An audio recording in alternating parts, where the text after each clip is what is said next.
isa yun sa mga story talaga mainstream yung response, Sinimalaya. So, alam mo yung, it's time talaga for this year. Pero may napili ka na ba? Do you have like, story in mind? Honestly, wala pa akong ginagawa as of the moment. Medyo inaaral ko pa yung mga offers. Pero hopefully meron na. Okay, Janela, so we're going to celebrate birthday. Ano bang birthday wish natin? Wow, birthday wish. Just let me live. That's it. I just wanna live. Let me live.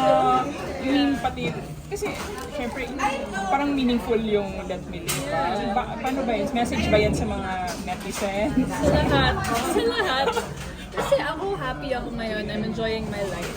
Sana maging happy din mo. Kasi masaya ako. I'm just living my life. I'm living my best life right now. Happy ako in all aspects. So that's all I really want for my birthday. At saka nakikita namin happy ka sa pictures mo, di ba? Yeah. What lies beneath those photos? What lies beneath?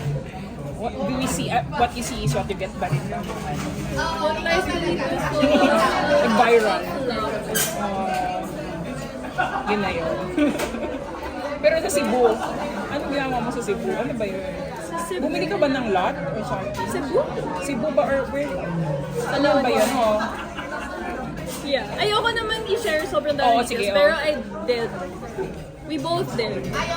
Pero na-spotted ka sa Cebu Airport ata yun. Yeah, galing akong Palawan ng stopover lang. Okay. So happy heart. Happy heart.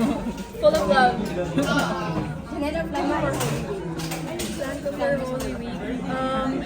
Holy Week, I think tatamaan yung birthday ko. If I'm not mistaken. So I'm gonna be, ito, umitim na ako, pero itim pa ko lalo. I'm gonna be at the beach again. Okay lang. Love it. Thank you.